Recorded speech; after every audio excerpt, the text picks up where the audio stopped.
नमस्कार दोस्तों, मैं जयपाल सर। आप सभी का Rajasthan PYQ practice YouTube channel पर स्वागत है। आज अपने कनिष्ठ अनुदेशक भर्ती परीक्षा जो RSMSSB बोर्ड ने ली थी, उसके राजस्थान कला संस्कृति के जो क्वेश्चन थे उनका विश्लेषण करेंगे। पेपर कोड है आपका 126। तो आपको लिए चलता हूँ पहले प्रश्न की तरफ। ये लो, पहला प्रश्न आपके सामने स्क्रीन पर।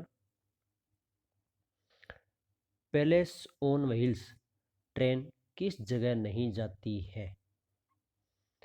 तो अपने को सबसे पहले तो ये पता होना चाहिए कि किस जगह जाती है, फिर इसी क्वेश्चन को कर पाएंगे। तो सबसे पहले ये जाती का है, तो ये चलती है नई दिल्ली से। कहाँ से? नई दिल्ली से चलती है और आगरा आगरा यूपी तक जाती है। नई दिल्ली से आगरा यूपी तक जाती है। उसके बीच में राजस्थान के मुख्य मुख्य जो पर्यटक स्थल है वहाँ से गुजरती है, तो वो अपने को लिखने ज़रूरी है। ये है जयपुर, जोधपुर, जैसलमेर,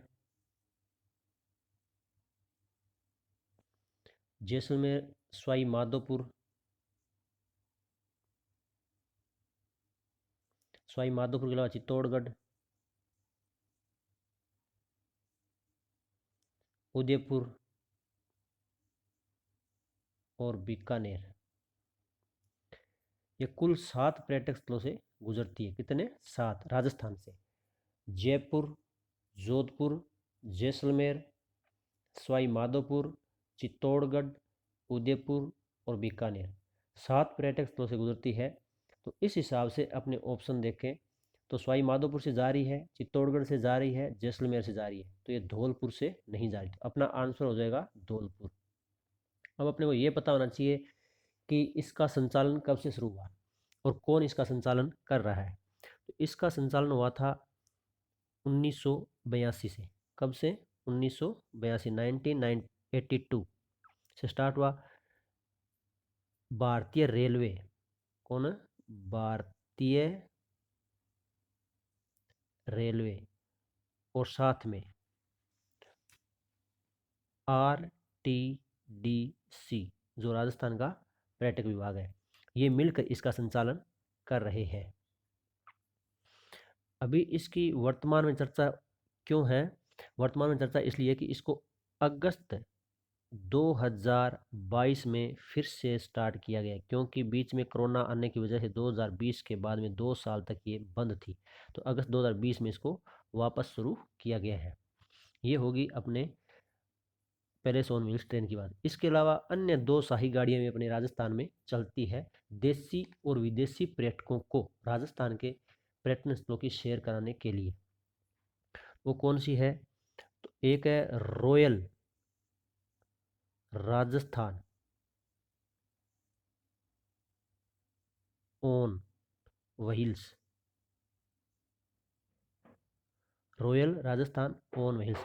इसको शुरू किया था 2009 में, जिसको 2009 में शुरू किया था। 2017 और 18 में इसका नाम परिवर्तित करके क्या रखा? हेरिटेज पैलेस ऑन व्हील्स इसका नाम कर दिया गया। रॉयल राजस्थान ऑन व्हील्स 2009 में शुरू हुई थी और 2017-18 में इसका नाम बदल के हेरिटेज पैलेस ऑन व्हील्स कर दिया। इसके अलावा एक नई और थी, फेरी क्वीन। कौन सी थी? फेरी क्वीन। इसका संचालन 2003 में शुरू हुआ था। कब हुआ था? 2003 में। यह शेखावाटी की कलात्मक हवेलियों की देसी विदेशी पर्यटकों को सैर कराने हेतु उत्तरी पश्चिमी रेलवे द्वारा शुरू की गई थी। तो ये हो गया अपना पहला क्वेश्चन व्याख्या सहित। अब चलते हैं नेक्स्ट क्वेश्चन पर।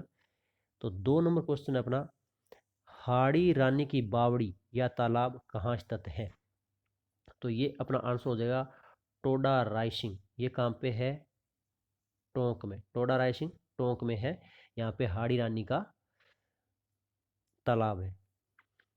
एक यहाँ पे मुख्य नई बात यह है, बहुत कम सुनने को मिलती है, कि बावड़ी के पास में पत्थर के बड़े बड़े शिलाखंड स्थित है, जिनको स्थानीय भाषा में क्या कहते हैं? लांगड़िया। क्या कहते हैं? लांगड़िया कहते हैं। बड़े बड़े पत्थर के शिलाखंड, उनको लांगड़िया कहते हैं। कहाँ पे? टोडा राइसिंग बावड़ी के पास में ही है। ये अपने को याद रखना है। नेक्स्ट अपना क्वेश्चन है, 3 नंबर का क्वेश्चन है। इसमें क्या लिखा है? राजस्थान के जिस शहर को सीवी रमन ने आइलैंड ऑफ गैलोरी नाम दिया, वह कौन सा है? तो अपना आंसर हो जाएगा जयपुर। क्या हो जाएगा? जयपुर। अब चलते हैं नेक्स्ट क्वेश्चन की तरफ। नेक्स्ट क्वेश्चन है, सहरिया जनजाति के कुंभ के नाम से प्रसिद्ध मेला कौन सा है? तो सहरिया जनजाति के नाम से, जाति के कुंभ के नाम से प्रसिद्ध मेला, ये अपना हो जाएगा सीताबाड़ी का मेला। और सीताबाड़ी का मेला लगता कहाँ है? तो सीताबाड़ी का मेला लगता है बारा के शाहबाद। बारा के शाहबाद के पास कस्बा है केलवाड़ा। केलवाड़ा। बहुत सी बार बारा देता है, ज़्यादा आगे जाए तो शाहबाद, वरना अगर प्रॉपर स्थान पूछेगा तो केलवाड़ा है। केलवाड़ा में सीताबाड़ी का मेला लगता है। अब लगता कब है? तो ये लगता है ज्येष्ठ अमावस्या को। ज्येष्ठ अमावस्या। ज्येष्ठ अमावस्या को सीताबाड़ी का मेला लगता है, तो जहरिया जनजाति का कुंभ माना जाता है। यहाँ सीताबाड़ी के पास में क्या? वाल्मीकि आश्रम है। वाल्मीकि आश्रम सीताबाड़ी के पास में है। यहीं पे सीता कुंड है, सीता कुंड, भरत कुंड और वाल्मीकि कुंड है। ये 3 कुंड सीताबाड़ी में ही। वाल्मीकि आश्रम सीताबाड़ी में है, और ये सीता कुंड है, ये सीताबाड़ी के मतलब वहीं पे है। भरत कुंड है और वाल्मीकि कुंड है। अब चलते हैं अपने एक नई जानकारी की तरफ, कि आदिवासियों का कुंभ भी एक, ये तो था शहरिया जनजाति का कुंभ। अब आता है अपना आदिवासियों का कुंभ। तो आदिवासियों का कुंभ किसे कहते हैं? यह है बेणेश्वर मेला। कौन सा? बेणेश्वर मेला। ये कहाँ पे लगता है? ये लगता है डूंगरपुर। कहाँ पे लगता है? डूंगरपुर। अपने जब नदियाँ पढ़ते हैं तो उस टाइम पता चलता है अपने को कि यहाँ पे त्रिवेणी संगम है। कौन सा है? माही, सोम, जाखम।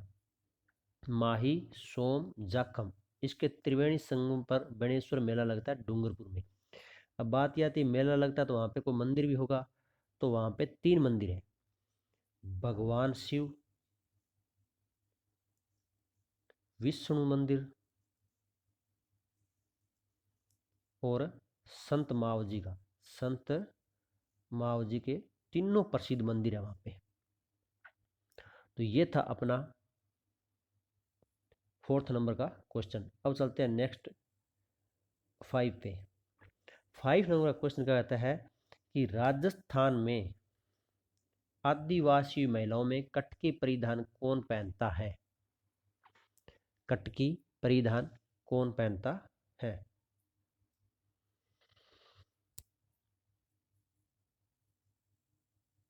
अच्छा, एक थोड़ा, हाँ ठीक है, 4 हो गए पूरे। राजस्थान में आदिवासी महिलाओं में कटकी परिधान कौन पहनता है? तो इसका आंसर हो जाएगा अपना अविवाहित महिला। कौन पहनती है? अविवाहित महिला पहनती है। इसके अलावा भी आदिवासियों के कुछ वस्त्र है, वो मैं आपको बता देता हूँ। पहले तो भील जनजाति है, उनके पुरुषों के वस्त्र बताता हूँ मैं। भील पुरुष वस्त्र, एक होता है खोयतू। खो ये खोयतू। ये खोयतू वस्त्र है, पुरुष के कमर की धोती या लंगोटी होती है। क्या होती है? भील पुरुष के कमर की धोती या लंगोटी होती है, जिसको खोयतू कहते हैं। एक होता है डेपाड़ा। डेपाड़ा होता है, ये भी भील पुरुषों की तंग धोती होती है। डेपाड़ा क्या होता है? भील पुरुषों की तंग धोती। एक होता है फालू। फालू क्या होता है? पुरुषों की कमर का अंगोछा। फालू के आगे चौथा कौन सा है? जाड्या। जाड्या होता है साफे के ऊपर बांधे जाने वाली रंगीन पट्टी। अर्थात जो भील पुरुष होता है वो अपने सिर्फ जो साफा बांधते हैं उसके ऊपर एक पट्टी लगाते हैं, उस पट्टी को बोलते हैं जाड्या। एक होता है बांडी या बंडी। बांडी या बंडी, ये होता है भील पुरुष के शरीर के ऊपरी जो भाग होता है, कमर के ऊपर का भाग होता है, उसका वस्त्र होता है, उसको बोलते हैं बांडी या बंडी। ये है भील पुरुषों के वस्त्र। अब है भील स्त्रियों के वस्त्र। भील स्त्रियों के वस्त्र,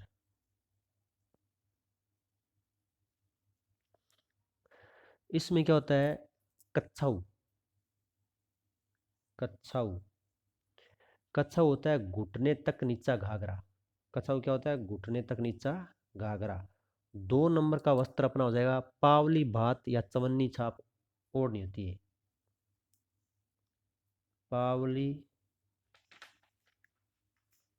भात या चवन्नी छाप, ये एक ओढ़नी का प्रकार है जो अविवाहित भील लड़कियां इसको पहनती है। अविवाहित भील लड़कियां इसको पहनती है या ओढ़ती है। पावली भात या चवन्नी छाप ओढ़नी होती है, इसको अविवाहित भील लड़कियां पहनती है। इसके बाद होता है पीरिया। ये भी भील स्त्री का ही वस्त्र है, पीरिया। जिस लहंगे को भील दुल्हन पहनती है उसको क्या बोलते हैं? पीरिया बोलते हैं। भील दुल्हन जिस लहंगे को पहनती है उसको पीरिया बोलते हैं। फिर आता है सिंदूरी। काफी बार प्रश्न आता है इसका, सिंदूरी का। सिंदूरी, ये लाल सूती रंग की साड़ी होती है। ये लाल सूती रंग की साड़ी होती है। ये थे भील स्त्रियों के वस्त्र। कछाऊ, घुटनों तक पहने जाने वाला लहंगा। पावली भात या चवन्नी छाप ओढ़नी, जो भील अविवाहित लड़कियां होती है वो इनको ओढ़ती है। पीरिया, पीरिया होता है, ये दुल्हन होती है भील लड़की, उसको पहनाया जाता है। और सिंदूरी, ये भी लाल सूती रंग की साड़ी होती है। अब चलते हैं नेक्स्ट क्वेश्चन की तरफ। 6 नंबर क्वेश्चन है अपना, निम्नलिखित में से कौन सा जोड़ा सिक्के प्रचलन का क्षेत्र सुमेलित नहीं है? अर्थात एक साइड में सिक्के लिखे हुए हैं, एक साइड में रियासत लिखी हुई है, तो अपने को बताना है सुमेलित नहीं है, ये बताना है। चलो चलते हैं। तो स्वरूप शाही ये मेवाड़ में था, तो बिल्कुल राइट है ये तो। मदन शाही बीकानेर, यही गलत है, और यही अपना क्या हो जाएगा? आंसर हो जाएगा। तो मदन शाही ये सिक्का कहाँ का था? तो ये था आपका झालावाड़ का। मदन शाही कहाँ का था? झालावाड़ का था। यहाँ बीकानेर न होकर क्या हो जाएगा? झालावाड़ हो जाएगा। ये बीकानेर न हो क्या होएगा? झालावाड़। झालावाड़।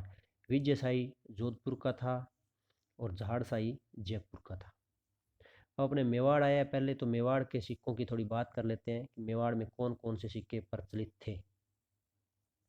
देखते हैं। एक था स्वरूप शाही। इस सिक्के के ऊपर क्या लिखा होता था? दोस्ती लंदन। दोस्ती लंदन, ये लिखा था, इस सिक्के के ऊपर रहता था। एलची, एलची सिक्का था जो मेवाड़ की स्थानीय टकसालों में मुगलों का था। ये एलची सिक्का मुगलों के समय में, मुगलों के समय में मेवाड़ में प्रचलित था। वहाँ की जो स्थानीय छोटी मोटी टकसालें थी उनमें ये बनता था। रूपक, ये चांदी का सिक्का था, यह भी मेवाड़ में प्रचलित था। डींगला, डींगला क्या था? तांबे का सिक्का था, ये भी मेवाड़ में था। एक था मेवाड़ का बिलाड़ी, एक था त्रिशूलिया, एक था चांदोड़ी। ये सिक्के थे कौन से? स्वरूप शाही सिक्का था, मेवाड़ में प्रचलित था। इसके ऊपर दोस्ती लंदन लिखा रहता था। उसके बाद में एलची सिक्का था, मुगलों के समय में वहाँ की टकसालों में बनता था। एक रूपक था चांदी का सिक्का, ये मेवाड़ का था। बिलाड़ी मेवाड़ का था। ढींगला मेवाड़ का था जो तांबे का था। और त्रिशूलिया मेवाड़ का था। चांदोड़ी ये मेवाड़ का था। ये थे मेवाड़ क्षेत्र के सिक्के। अब अपने चलते हैं 2 नंबर कौन सा था? बीकानेर। बीकानेर रियासत के सिक्कों पर चलते हैं।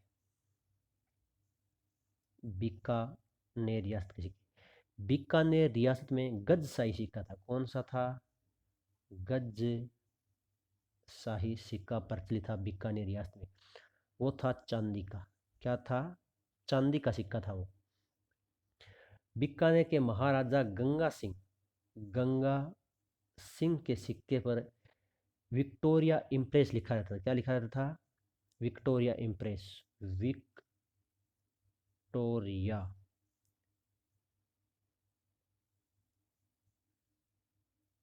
इम्प्रेस लिखा रहता था महाराजा गंगा सिंह के सिक्के पर।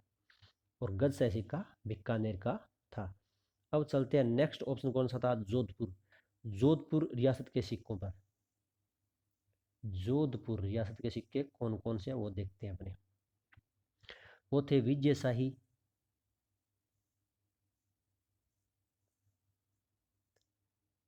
और लल्लूलिया। कौन सा? लूलिया। विजय शाही, लल्लूलिया, भीमशाही, भीम शाही और डब्बू शाही। ये जोधपुर रियासत के सिक्के थे।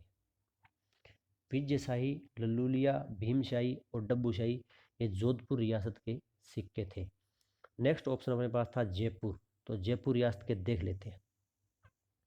जयपुर रियासत का सिक्का था, वो था झाड़शाही। एक तो कौन सा था? झाड़ शाही। दूसरा कौन सा था? वो था रस कपूर। रस कपूर का सिक्का था। हाली सिक्का था। हाली सिक्का था। मोहम्मद शाही था।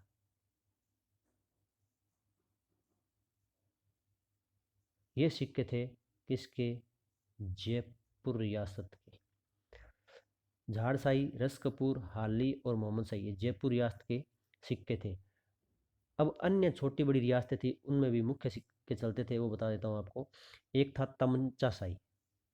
तमंचा शाही, ये कहाँ का था? धौलपुर का। ये धौलपुर में चलता था, प्रचलन में था। एक था डोडिया और एक था अखे शाही। ये दोनों चलते थे आपके जैसलमेर रियासत में। कहाँ चलते थे? जैसलमेर रियासत में चलते थे। मदन शाही मैंने बता दिया, झालावाड़ में था। और राव शाही था, वो अलवर में था। राव शाही अलवर। इसके अलावा गुमान शाही था, वो कोटा में था। कहाँ पे? कोटा में। और राम शाही था, वो बूंदी में था। राम शाही बूंदी। और उदय शाही ये डूंगरपुर में था। राव शाही अलवर, गुमान शाही कोटा और राम शाही बूंदी और उदय शाही डूंगरपुर। तो ये आपके थे मुख्य मुख्य सिक्के। अब नेक्स्ट क्वेश्चन अपने चलते हैं 7 नंबर क्वेश्चन पर। जयपुर में राम प्रकाश थिएटर की स्थापना किसने की? महाराजा राम सिंह द्वितीय ने की थी। ये अपने पहले पिछले वाले वीडियो में ये प्रश्न किया था। चलते हैं नेक्स्ट प्रश्न पर। लप्पा लप्पी किरण गोखरू क्या है? लप्पा लप्पी किरण गोखरू क्या है? तो ये है गोटे की विभिन्न किस्में, ये अपना आंसर सी हो जाए। क्या है? गोटे की विभिन्न किस्में हैं। अब चलते हैं नेक्स्ट क्वेश्चन पर। 9 नंबर क्वेश्चन में मूर्तियाँ पहनने जाते हैं, ये मतलब आभूषण कहाँ पहनाता है? तो ये पहना जाता है कानों में। कहाँ पहना जाता है? कानों में पहना जाता है मूर्तियाँ। अब अपने कान के अन्य कोई आभूषण है उनकी बात कर लेते हैं। तो कौन से हैं? एक है पीपल पत्थर। पीपल पत्थर ये कान में पहना जाता है। टोंटी, टोटी तो ये कान में पहना जाता है। ओगण्या,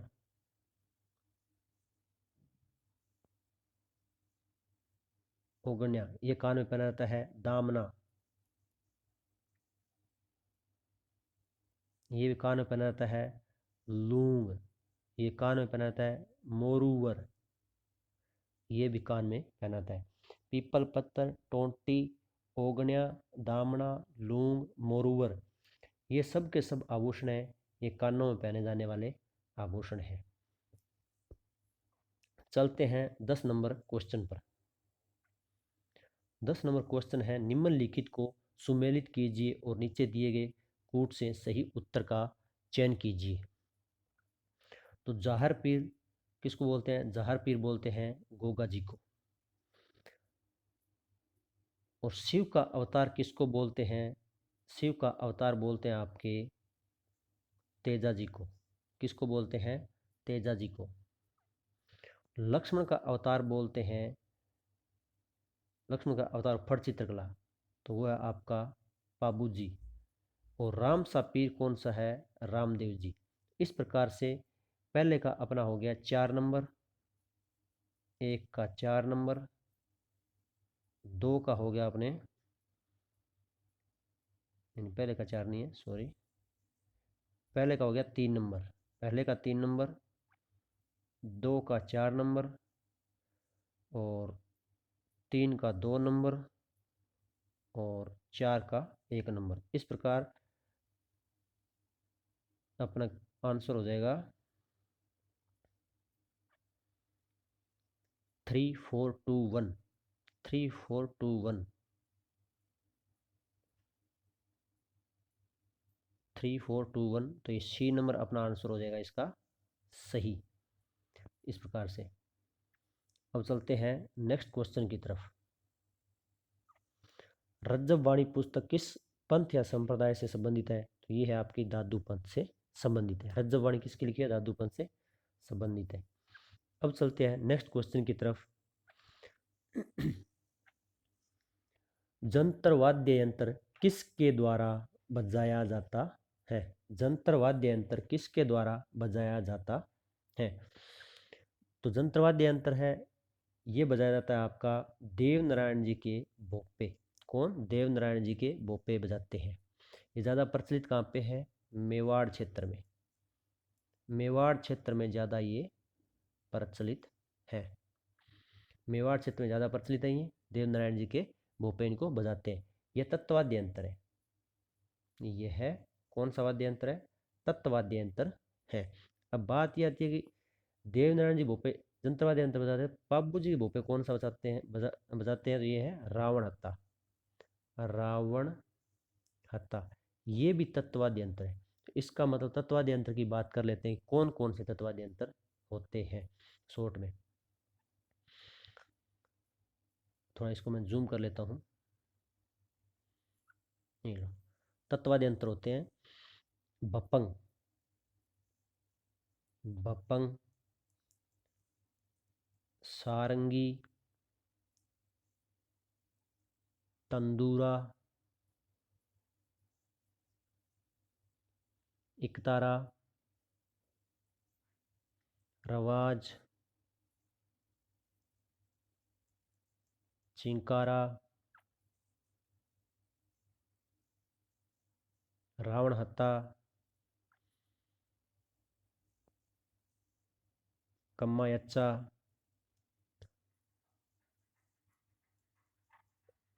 सुरिंदा, गुदरी, ये है अपने तत्वाद्य यंत्र। एक हो गया आपका जंतर। बपंग, सारंगी, तंदूरा, इकतारा, रवाज, चिंकारा, रावणहत्ता, कमायचा, सुरिंदा, गुजरी और जंतर, ये सब का सब क्या है, तत्वाद्य यंत्र है। चलो चलते हैं नेक्स्ट क्वेश्चन की तरफ। किस लोक कला के निर्माण का पुश्तैनी व्यवसाय केवल चित्तौड़गढ़ जिले के ग्राम बस्सी में ही देखा जाता है? तो वो अपनी हो जाएगी कावड़। कावड़ कहाँ की प्रसिद्ध है? बस्सी। बस्सी में इसका काफ़ी निर्माण होता है। क्या होता है? बस्सी चित्तौड़ में इसका काफ़ी निर्माण कार्य होता है। नेक्स्ट क्वेश्चन पर चलते हैं। निम्नलिखित में से कौन सा कला प्रमुख के अंदर युग्म सुमेलित नहीं है? पहला ऑप्शन अपने पास है थेवा। थेवा सीकर, तो यही अपना आंसर हो जाएगा, क्योंकि थेवा कला कहाँ की प्रसिद्ध है? प्रतापगढ़ की प्रसिद्ध है। गलीचा निर्माण के अंदर जयपुर राइट है। अजरक प्रिंट बाड़मेर की है। कठपुतली उदयपुर की है। तो थेवा कला कहाँ की है? प्रतापगढ़ की है। तो थेवा कला होती क्या है? थेवा कला में पहले कांच पर सोने की बहुत पतली वर्क या सीट लगाई जाती है और उसकी एक बारीक जाली बनाई जाती है, जिसको क्या कहते हैं? जो वर्क या सीट लगाकर एक जाली बनाई जाती है उसको बोलते हैं थारणा। क्या बोलते हैं? थारणा बोलते हैं। जो कांच पर पतली सोने की वर्क या सीट लगाई जाती है और फिर उसकी जाली बनाई जाती है उसको बोलते हैं थारणा। नेक्स्ट है, फिर उस कांच को कसने के लिए चांदी के बारीक तार से फ्रेम बनाया जाता है, उसको क्या किया जाता है? वाडा। क्या कहा जाता है? वाडा कहा जाता है। थारणा और वाडा संबंध किससे है? थेवा कला से संबंधित ये शब्द है, ये अपने को याद रखना है। थेवा कला को राजस्थान में प्रतापगढ़ जो ठिकाना था मेवाड़ साइड का, उसके शासक थे सामंत सिंह। उन्होंने इस कला को संरक्षण दिया और राज सोनी परिवार को यहाँ बसाया। तो राज सोनी परिवार में कौन थे? नाथूजी सोनी। कौन थे? नाथूजी सोनी। उनके समय में थेवा कला के हस्तशिल्पी थे। इनके अलावा और महेश राज सोनी, महेश राज सोनी, ये दोनों थेवा कला के कलाकार प्रसिद्ध हैं। अब चलते हैं, एक अन्य जानकारी ले लेते हैं कि थेवा कला है, इसके ऊपर 2002 में 5 रुपये का डाक टिकट, 2002 में 5 रुपये का डाक टिकट जारी किया गया। 2002 में 5 रुपये का डाक टिकट जारी किया गया था। अब चलते हैं नेक्स्ट क्वेश्चन की तरफ। नेक्स्ट क्वेश्चन है, गुलाबबाई और कृष्णा कुमारी किसके लिए प्रसिद्ध है? गुलाबबाई और कृष्णा कुमारी किसके लिए प्रसिद्ध हैं? तो ये है आपके नौटंकी लोक नाट्य के लिए। कहाँ के लिए है? नौटंकी लोक नाट्य के लिए प्रसिद्ध है। अन्य कलाकार कौन से हैं तो मैं बता देता हूँ। भूरेलाल, भूरेलाल और मास्टर गिरिराज प्रसाद, ये नौटंकी के अन्य कलाकार हैं। गुलाबबाई, कृष्णा कुमारी, मास्टर भूरेलाल और मास्टर गिरिराज प्रसाद, ये आपके नौटंकी के अन्य कलाकार हैं। नौटंकी भरतपुर क्षेत्र में प्रसिद्ध है और राजस्थान में हाथरस शैली की नौटंकी। कौन सी शैली की? हाथरस शैली की नौटंकी राजस्थान में प्रचलित है।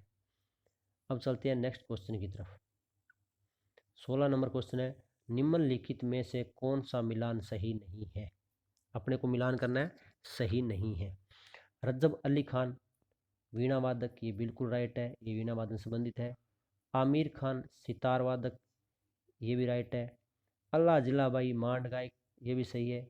रविशंकर नड़ वादक, ये नहीं, क्योंकि रविशंकर नड़ वादक नहीं थे। ये क्या करते थे वो अभी बता देते हैं अपने। रविशंकर थे सितार वादक। क्या थे? सितार वादक थे। तो फिर नरवादक कौन था? कर्णा भील। कर्णा भील। इसका संबंध कहाँ से था? तो ये जैसलमेर का था, कर्णा भील। अब अपने मांड गायकी में अन्य अन्य जो कलाकार हैं उनकी संक्षेप में बात कर लेते हैं। मांड गायकी में जो अन्य कलाकार उन संक्षेप में बात कर लेते हैं। एक तो अल्लाह जिलाबाई थी, दूसरी है जमीला बानो। जमीला बानो, इसका संबंध कहाँ से है? जोधपुर। कहाँ से है? जोधपुर। नेक्स्ट है बन्नो बेगम, इसका संबंध कहाँ से है? जयपुर से है। तो ये दो अन्य मांड गायिका कलाकार हैं।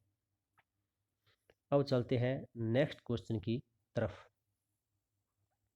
राजस्थान में झरवा गीत। झरवा गीत ए ऑप्शन है, एक विरह गीत है, बी है परिवार में गाया जाने वाला एक जन्मोत्सव गीत है, सी है बधू की विदाई गीत है, फसल रोपने से गाया जाने वाला। नहीं, ये एक विरह गीत है। तो ये जैसलमेर में जब पति प्रदेश चला जाता है तो उसकी याद में विरह गीत गाया जाता है पत्नी के द्वारा, इसको बोलते हैं झरवा गीत। तो साथियों, इस प्रकार मैंने आपको 17 क्वेश्चन कनिष्ठ अनुदेशक जो भर्ती थी उसमें राजस्थान कला संस्कृति के आए थे, वो मैंने यहाँ पे सॉल्यूशन करवाया इनका। आप ज़्यादा से ज़्यादा वीडियो को लाइक करना, कमेंट करना और शेयर करना और चैनल को सब्सक्राइब करना। जय हिंद, जय भारत।